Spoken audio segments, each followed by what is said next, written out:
Bismillahirrahmanirrahim. Assalamualaikum warahmatullahi wabarakatuh.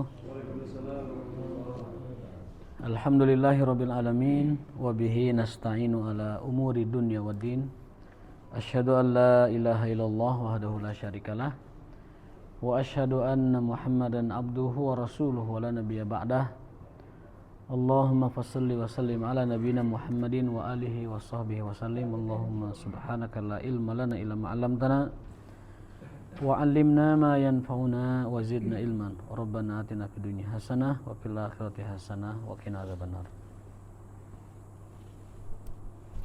Bapak sekalian, jamaah salat maghrib yang dimuliakan oleh Allah Subhanahu wa taala, kita lanjutkan kajian tafsir juz 27 ya. Dan kita telah masuk ke surat Az-Zariyat. Cukup ini? Cadangan. Oh ya, isi harum ya. Surat Az-Zariyat bagian ketiga. Ya. Bagian pertama itu tentang malaikat, bagian kedua itu tentang konsep ibadah, bahwa manusia itu diciptakan untuk ibadah. Adapun rezeki yang Allah berikan itu sebagai penunjang agar kita bisa ibadah. Jadi tujuan kita itu ibadah, sarananya rezeki. Tapi kadang ada orang yang tertipu dengan sarana, lupa dengan tujuan. Sibuk dengan sarana, sibuk dengan alat, sibuk dengan wasilah, tapi lupa dengan tujuan utamanya. Nah, ini orang-orang yang tertipu. Ya ayyuhal insanu ma gharraka bi rabbikal karim. Wahai manusia, apa yang membuatmu bisa tertipu dari Tuhanmu? Artinya banyak orang yang lupa dengan tujuan utamanya, lupa dengan tujuan dari Allah menciptakan kita. Mun bahasa Sunda nama hilap karena purwadaksi. Apa tujuan kita diadakan di dunia? Tujuan kita diadakan di dunia hanya satu, yaitu beribadah kepada Allah.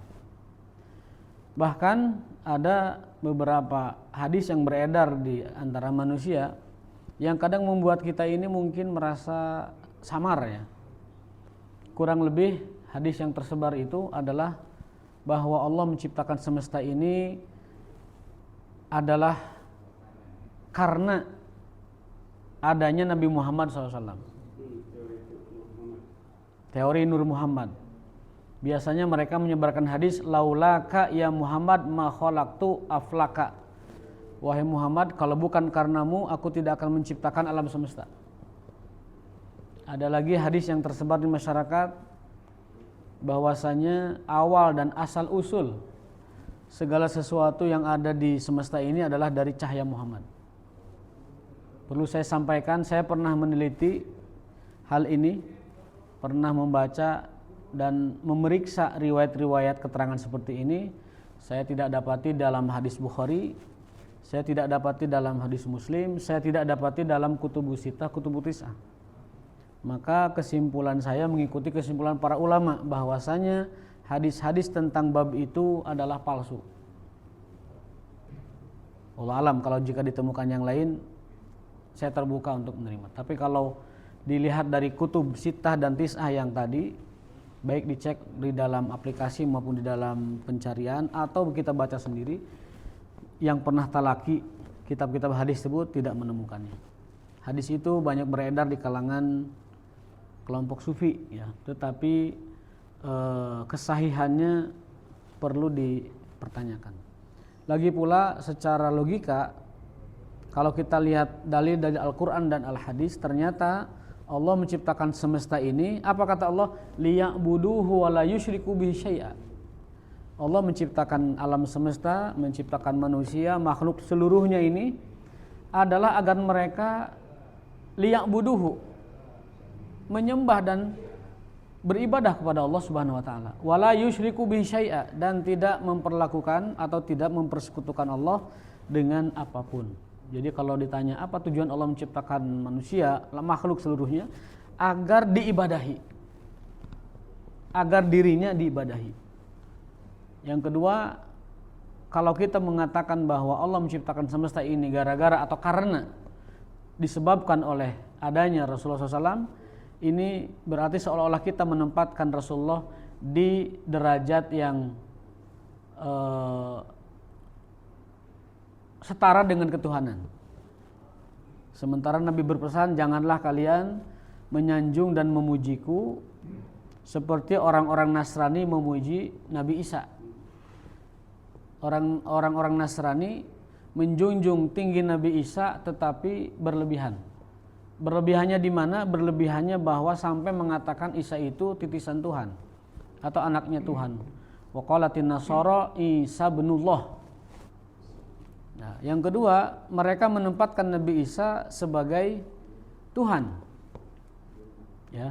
Wa yaquluna salisu salasah, dan mereka berkata bahwa Tuhan itu satu dalam tiga, tiga dalam satu. Jadi kelakuan penyikapan seperti ini sudah Rasul SAW larang jauh-jauh hari. La tatruni kama atarat Isa bin Maryam. Janganlah kalian menyanjungku seperti mereka ahli kitab menyanjung nabi mereka, yaitu Nabi Isa dan Nabi Musa. Karena mereka telah berlebihan sampai menempatkan Nabi Isa dan Uzair di dalam derajat ketuhanan. Ini yang tidak diinginkan Rasulullah SAW. Maka kalau kita juga meneruskan keyakinan seperti tadi bahwa Allah menciptakan semesta ini adalah tersebab atau disebabkan karena adanya Rasulullah Muhammad SAW, itu seolah-olah kita ingin mengatakan bahwa Allah berkehendak sesuai dengan kehendaknya manusia. Jadi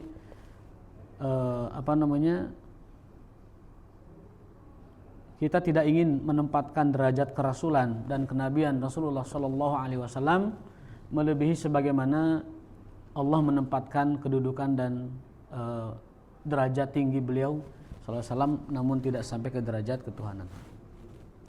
Itu makna tentang ibadah. Jadi surat Az-Zariyat ini poin kedua adalah bagaimana kita terus-terusan merenungi dan meyakini sembari menyadari bahwa kita di dunia ini tujuan satu-satunya kita diciptakan adalah untuk beribadah. Yang lain mah sarana. Jangan sampai tertipu dengan sarana. Ini berkali-kali saya ingatkan diri saya pribadi dan jamaah sekalian, jangan sampai ketipu dengan alat dan lupa dengan tujuan. Jangan sampai terpedaya dengan sarana dan lupa dengan tujuan. Ibarat kata kita ingin ke Bandung kota, ingin ke alun-alun, tiba-tiba di jalan aya tukang rujak, mampir heula ke tukang rujak. Di tukang rujakna lama sampai hari berakhir, akhirnya nggak nyampe ke kota.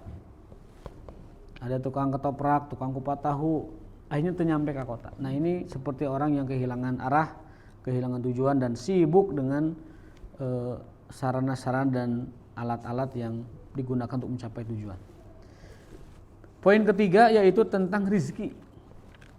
Qadiyatur rizki. Aqsamallahu azza wa jalla binafsihi ala anna rizqa maqsum likulli nafs. Allah sudah bersumpah dengan dirinya. Berarti serius ya.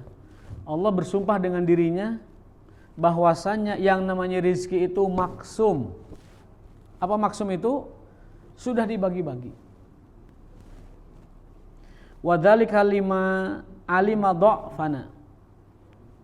Karena Allah sangat dan maha tahu kelemahan kita, maka Allah menyatakan bersumpah dengan dirinya bahwa rizki itu maksum, sudah dibagi-bagi.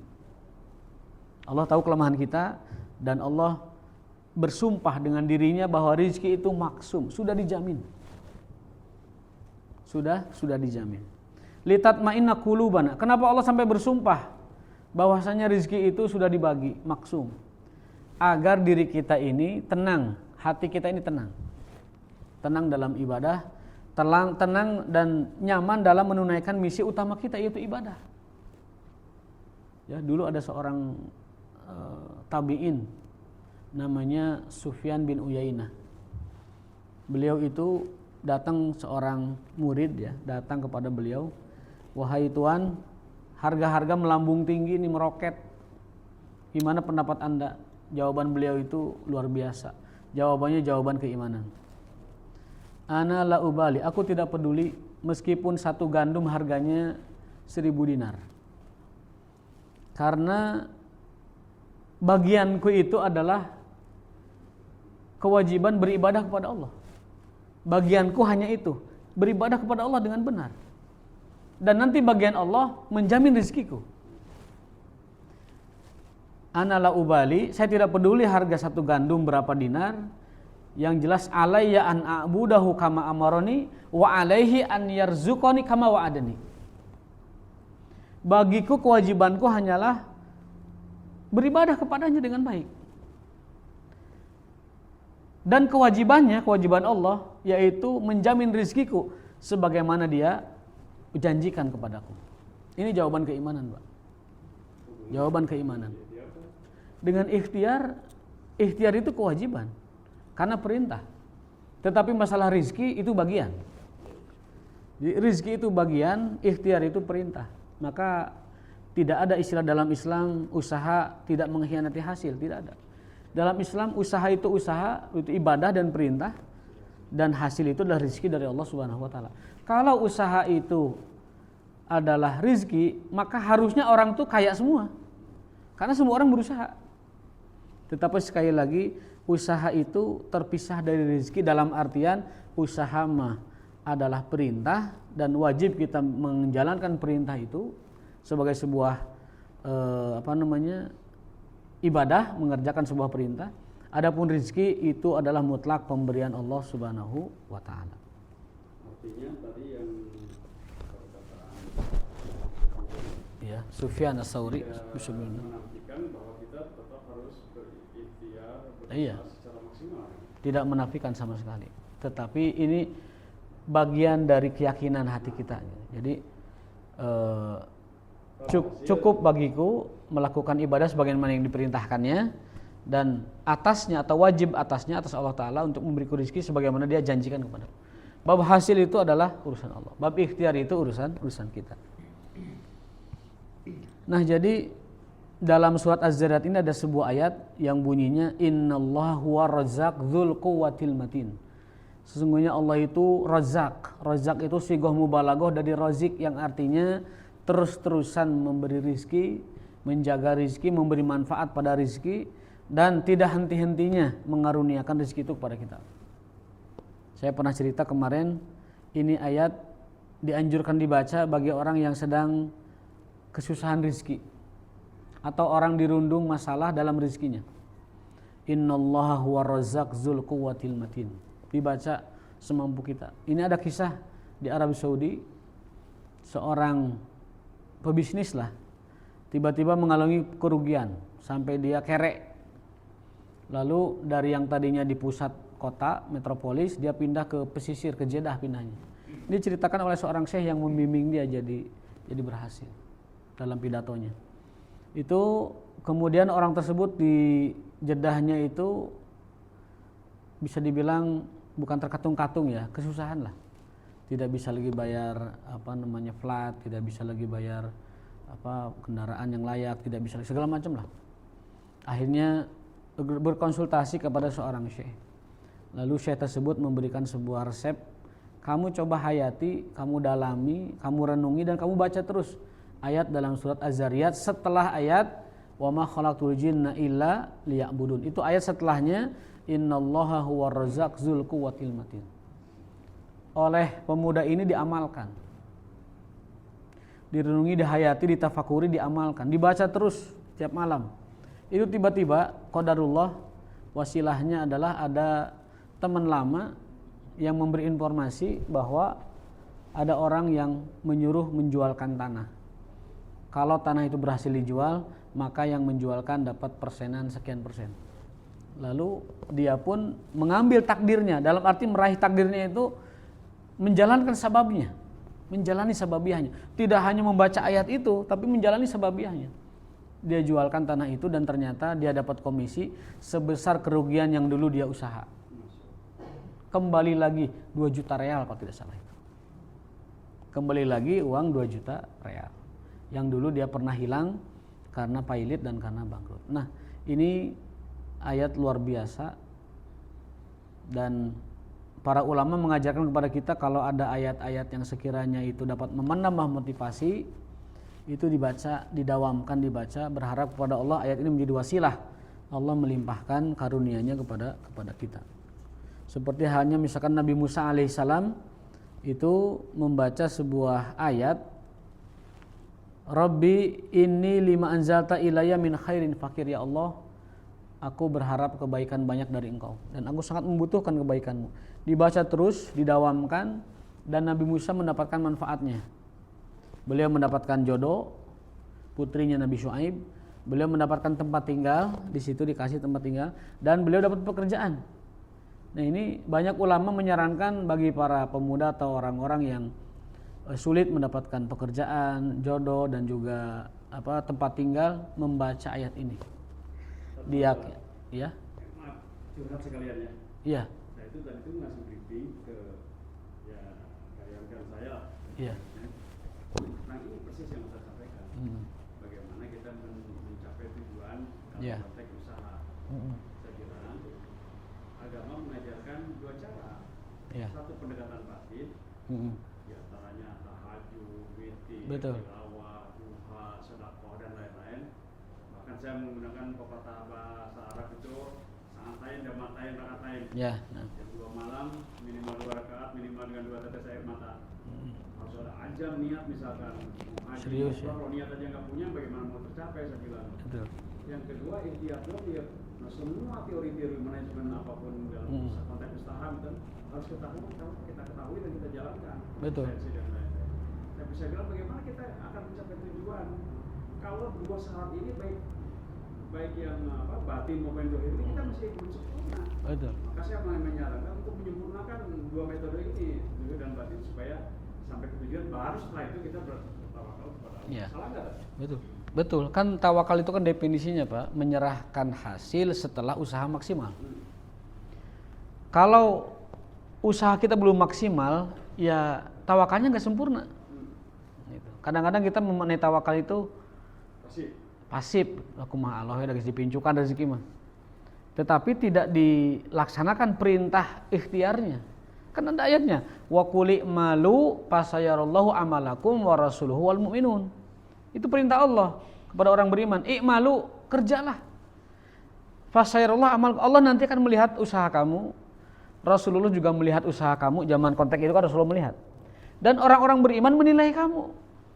Kalau konteks sekarang orang beriman menilai itu berarti kamu ini profesional enggak kerjanya. Pengakuan, kamu layak enggak diberi harga yang seimbang atau honor yang sesuai. Jadi itu perintah Allah yang luar biasa itu. Wahai orang yang beriman, bekerjalah, berupayalah, berusahalah, karena Allah melihat kamu, Rasul memperhatikan kamu, orang beriman menilai kamu. Kan begitu. Orang beriman itu masyarakat kita. Nah, kita kebanyakannya itu adalah tadi bertawakal secara pasif. Jadi baru usaha karek hudang sudah kumaha Allah kayak rezeki. Padahal bukan hanya hudang. Lihat burung bangun, kemudian dia menggerakkan badannya lalu mengepakkan sayapnya. Terbang dari pagi sampai sore. Pulang-pulang kenyang bawa makanan buat anak-anaknya. Itu berkaca tawakal kepada burung itu seperti itu. Nah, di kita ini banyaknya yang pasif. Dan pada akhirnya kita hanya menempuh pendekatan batin itu. Ya, kalau kita lihat tadi kisah seorang yang akhirnya Allah kembalikan hartanya, itu kan dia kerjakan amaliyah batin, membaca wirid-wirid yang di dalam Al-Quran disebutkan, juga membaca istighfar yang diajarkan dalam surat Nuh ayat 9-12, tetapi asbabnya dia tempuh. Dia pasarkan tuh tanah orang yang diamanatkan. Ternyata Allah memberikan hasilnya. Itu kembali yang pernah hilang dari dia itu kembali semuanya. Ya, mungkin akhdul asbabnya ada yang dengan usaha, ada yang jualkan tanah, ada yang dengan buka usaha jasa dan barang, mungkin dengan ada usaha yang lain-lain. Yang penting ditempuh usahanya. Ya, kalau kita ikhtiar dengan cara diam, itu kita kembali ke era jumud. Umat Islam pernah mengalami era kejumudan. Ar-rukun wal jumud, jadi era kepasifan. Era pasif, tidak memahami agama itu adalah batiniah saja. Karena apa? Itu terjadi di era Abbasiyah, karena itu antitesa dari kemewahan sebelumnya. Jadi hal-hal semacam itu, umat Islam kembali kepada kejumudan, kembali kepada sesuatu itu tergantung Allah Ta'ala, kumaha Allah welah, orang mada ngikutin jalurnya takdir. Itu sama dengan kita kembali ke era abad pertengahan, dan itu zaman sebenarnya merupakan antitesa dari kemewahan. Ketika masa Abbasiyah pertengahan itu umat Islam semuanya kaya. Umat Islam masa itu semuanya kaya. Saking kayanya orang sudah tidak lagi membutuhkan harta. Efek dari kekayaan yang melimpah adalah apa? Lagun walahmun. Umat Islam sudah tidak ditemukan banyak lagi di masjid-masjid, di kajian-kajian, tetapi ada di makohi, di kafe-kafe, di tempat-tempat syair, di taman-taman yang di situ ada seni. Umat Islam di kala Abbasiyah pertengahan ke akhir tuh begitu. Coba lihat sejarahnya. Nah, ketika itu muncul, banyak ulama prihatin dan muncullah karya sastra yang abadi sampai sekarang, bahwa sastra di zaman itu lebih banyak mengajarkan kepada juhud, waro, kemudian tidak terlalu mencintai dunia, karena antitesa dari sebelumnya hidup mewah gitu. Tapi akhirnya terjerumus juga.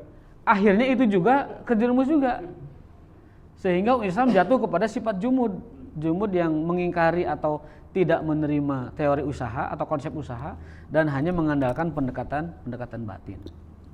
Jadi ini memang sejarah yang pernah dialami oleh umat Islam seperti itu. Kembali ke tema rizki tadi, Ibnu Qayyim mengatakan bahwa ar-rizku nau'an. Rizki itu ada dua. Ada rizkun tatlubuhu wa rizkun yatlubuka. Ada rizki yang engkau cari, harus kau cari. Ada rizki yang dia mencari engkau. Ya. Rizki yang harus kita cari itu ya kasab. Kita ingin punya sesuatu yang kita inginkan, dikasab, dicari. Kita ingin pasangan yang kita inginkan, dikasab, dicari. Kita ingin kendaraan atau kemudahan fasilitas dunia, dikasab. Ada juga rizkun yatlubuka, rizki yang terus-terus ngejar kamu. Rizki umur itu ngejar itu. Rizki usia itu nggak bisa ditahan, nggak bisa ditolong. Rizki waktu, bahkan rizki kematian itu ngejar kita. Jadi ada rizki yang kita kejar terus, ada rizki yang mengejar kita. Maka kita harus pintar-pintar menempatkan posisi ini. Rizki tidak terlepas dari takdir, betul itu. Ya.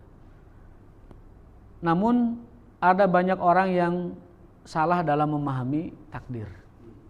Umat Islam ini sudah pecah berkelompok, bergolongan-golongan gara-gara memahami takdir.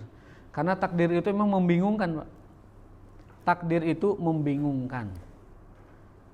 Kalau kata Ali bin Abi Thalib, bahwa takdir itu adalah sirrullah. Ditanya Imam Ali itu, wahai Imam, apa itu takdir? Beliau menjawab, sirrullah. Apa sir itu? Rahasia, misteri Allah itu. Dia adalah lautan yang dalam. Jangan kau selami.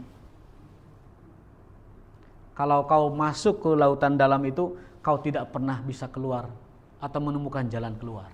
Jadi takdir mah jangan didalami, Pak. Takdir itu nggak boleh didalami. Fala takhuduhu, jangan kau dalami. Dalam ayat itu juga begitu. Jangan kau dalami. Imani, jalani. Kata Nabi, saddidu wa qaribu, semua itu sudah ditakdirkan, tapi kamu harus saddidu. Bikin dong planning yang benar gitu.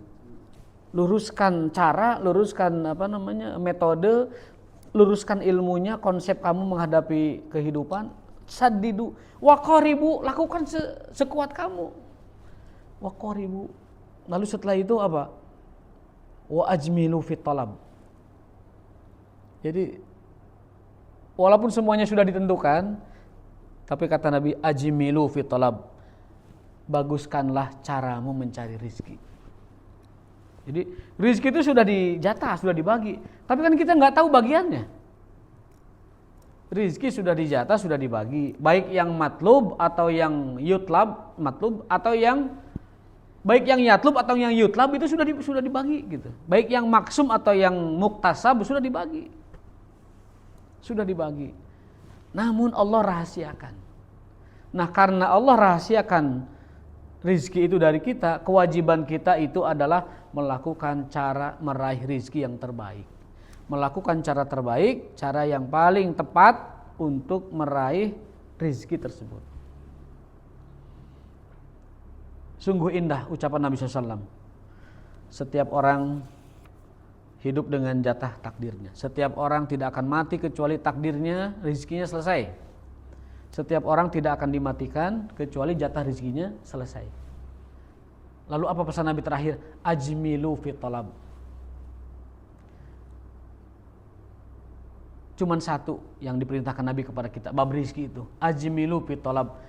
Baguskanlah caramu mencari rizki. Baguskan itu berarti bisa ilmunya, bagusin. Bisa semangatnya, serius, sesungguh-sungguh.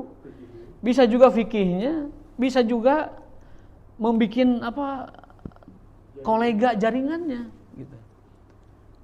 Itu makna ajmilu. Dan bisa juga memilih mana yang halal, mana yang haram. Itu nama ajmilu. Nabi tidak mau campur tangan urusan kita dalam urusan duniawi, cuman berpesan garis-garisnya. Ajmilu fi talab, baguskanlah caramu mencari rizki. Rizki itu seseorang tidak akan dimatikan sampai rizkinya selesai. Bisa dicari di chat ya, atau di AI itu. Seseorang tidak akan diwafatkan sampai rizkinya jatahnya selesai. Maka kata Nabi, ajmilu fit talab. Itu kata kuncinya, ajmilu fit talab. Baguskanlah caramu mencari rizki. Jadi rizki itu mau kita cari dengan yang haram atau kita cari dengan yang halal, jatahnya tuh nggak akan lebih, nggak akan berkurang gitu. Jadi pada akhirnya sama, yang nyari rezeki dengan cara haram, yang nyari rezeki dengan cara yang halal, itu pada akhirnya jatahnya itu sama. Kalau kita memang ditakdirkan dapat 10 hari ini, maka kita akan mendapatkannya baik dengan cara yang haram tapi kita dosa, atau cara yang halal dan kita mendapatkan keberkahan. Jadi urusan kita mah cuman bagaimana caranya mencari rezeki itu dengan cara halal. Ajmilu fi talab. Baguskanlah caramu mencari rezeki. Nah, saya akan menyampaikan di sini urutan atau bisa disebut rukun lah mengimani takdir itu bagaimana. Karena banyak sekali golongan umat Islam yang terjerumus akhirnya tersesat kepada kelompok-kelompok yang salah dalam memaknai mengimani takdir. Kita kenal ada Jabariyah yang berpendapat bahwa kita ini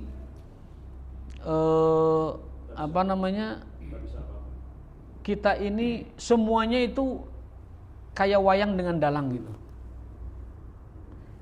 Jabariyah. Jadi manusia nggak punya peran, semuanya itu tergantung dalang. Kita mengalir we kumaha dalang. Manusia tidak punya keinginan, manusia tidak punya ketentuan, manusia tidak punya usaha. Artinya usaha manusia itu dihitung sia-sia, tidak ada gunanya. Ini kepercayaan Jabariyah. Jadi kelompok-kelompok yang salah memahami takdir itu banyak sekali. Yang paling populernya itu dua kelompok ini nih, Jabariyah, Qadariyah. Kalau Jabariyah itu mengatakan bahwa manusia itu nggak ada perannya. Kuma Allah ya pokoknya mah. Tidak punya peran spesial pun, sedikit pun. Namun kita bisa bantah teorinya. Kalau Anda meyakini bahwa semuanya itu adalah peran Tuhan dan tidak ada peran manusia, coba Anda berdiri di atas rel kereta api. Coba Anda berdiri di atas rel, atau Anda jatuhkan badan dari pesawat kalau Anda berani. Kalau memang semuanya itu adalah di-drive atau dipaksa oleh Tuhan melakukan dan tidak melakukan sesuatu, coba Anda berdiri di atas rel kereta api. Kira-kira mau enggak dia? Enggak mau. Berarti di situ ada keinginan dia, ada kehendak. Dia punya will, dia punya kehendak, dia punya pilihan untuk hidup atau mati. Dia punya pilihan untuk terjun atau tidak. Dia punya pilihan kalau terjun harus pakai parasut dan lain sebagainya. Berarti di situ manusia punya peran. Dia tidak bisa begitu pasrah kepada takdir, kumaha Allah we, jelek di atas rel kereta api, keretanya lewat, ya pasti mati. Atau naik motor di jurang, belang we kan itu. Kumaha Allah we, mau tuh kumangke, celung langsung, ya pasti mati. Sebaliknya ada kelompok Qadariyah. Kelompok Qadariyah ini berpendapat bahwa Tuhan tidak punya peran. Allah itu tidak punya peran. Kumaha urang nanaon lagi. Ek makan, ek minum, teu makan, teu minum, mau tidur enggak mau tidur, mau jalan, mau tidur, segala terserah kita gitu. Nah, kalau begitu caranya, dibalik juga pertanyaannya. Kalau Anda memang benar-benar mengatakan bahwa Tuhan tidak punya peran, kenapa Anda hidup seperti ini dan tidak hidup seperti yang Anda inginkan? Kalau memang Tuhan tidak punya peran, harusnya Anda bisa dong mewujudkan apa yang Anda inginkan. Saya ingin kaya, harusnya Anda jadi kaya. Saya nggak mau kaya, harusnya Anda nggak jadi kaya. Anda kaya atau tidak, itu Allah yang mentakdirkan begitu. Jadi dua kepercayaan ini dalam ilmu akidah itu adalah kelompok yang sesat memahami takdir. Yang mengatakan bahwa manusia tidak punya peran dan hanya Tuhan yang berperan, itu kelompok Jabariyah, itu sesat. Dan kelompok kedua yang mengatakan bahwa Tuhan tidak punya peran, manusialah yang menentukan segala sesuatunya, itu juga kelompok sesat. Karena kalau kita lawan dengan logika yang lurus, kedua-duanya itu tidak bisa dipertahankan. Yang benar adalah keimanan dan keyakinan Ahlus Sunnah wal Jamaah, di mana rukun iman kepada takdir menurut mereka ada empat tingkatan. Ada 4 tingkatan, ada 4 rukun iman kepada takdir Allah. Dalam kitab tauhid disebutnya maratibul iman bil qada wal qadar. Maratib itu tartib atau urutan, tuntutan iman kepada takdir itu bagaimana sih? Nah, yang pertama, ilmu ini sangat berharga, Pak.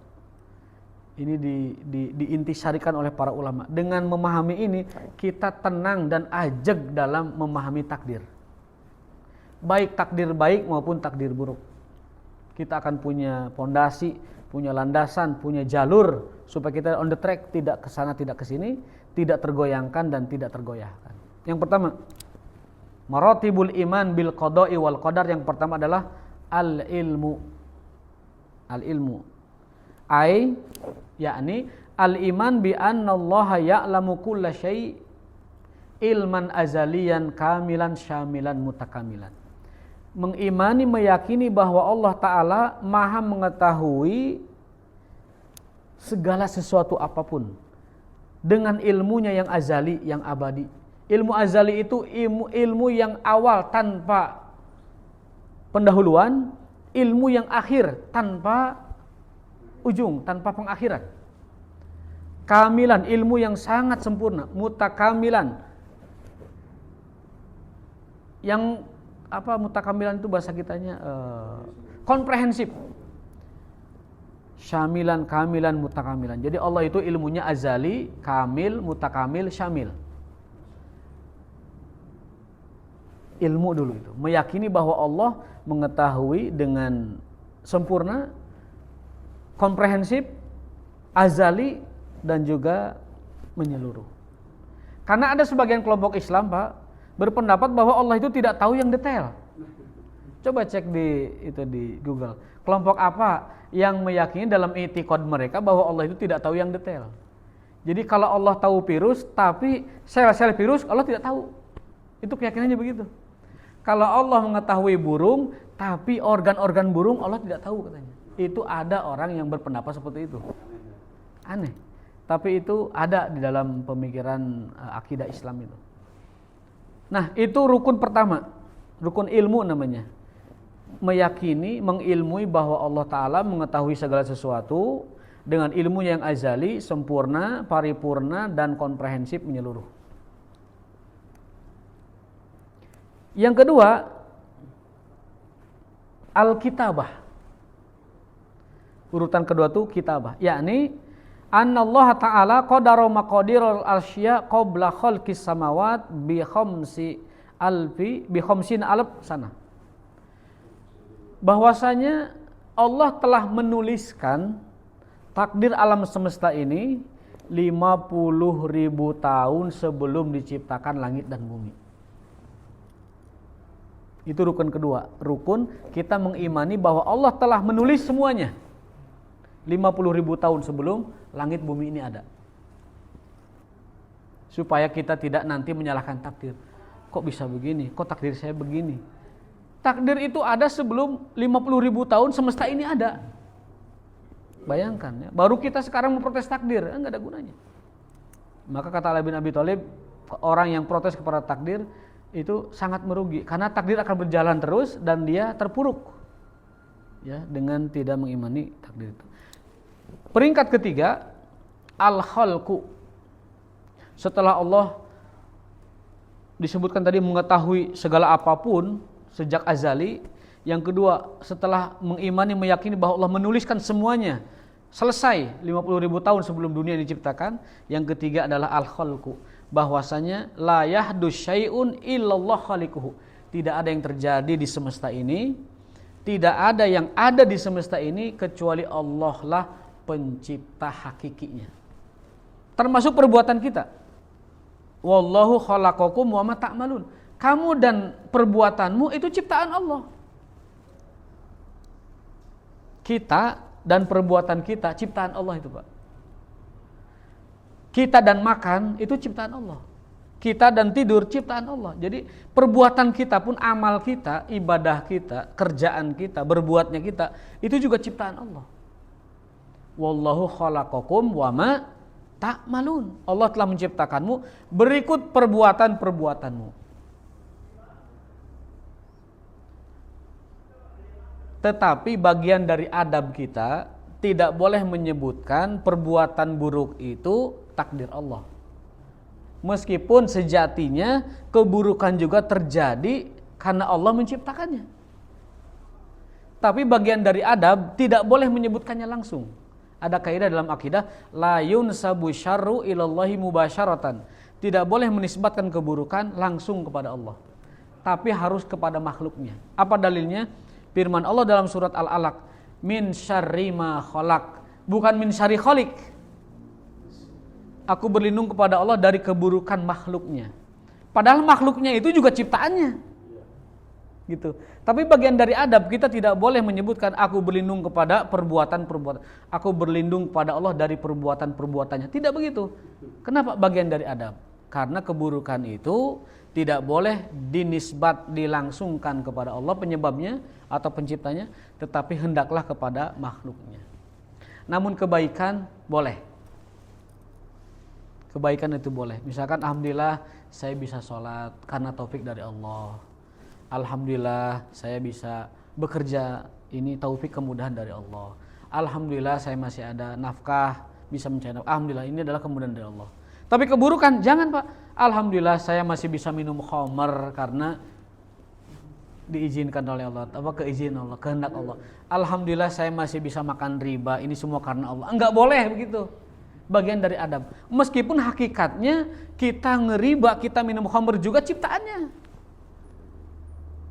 Itu perbuatan Allah kepada kita. Meskipun kenyataannya begitu, hakikatnya begitu, tetapi tidak boleh dinyatakan langsung. Bagian dari adab kita.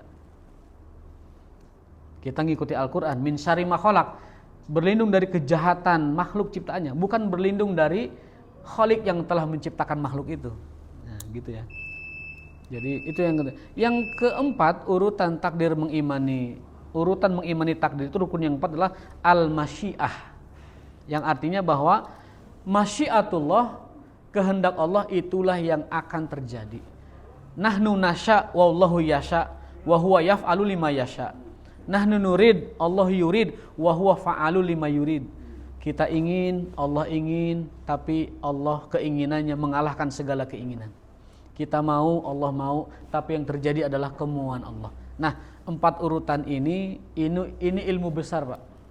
Ini ilmu besar, sangat berharga dalam rangka jalan atau koridor kita memahami takdir. Yang pertama adalah ilmullah, yang kedua kitabatullah, yang ketiga khalqullah, yang keempat adalah masyiatullah.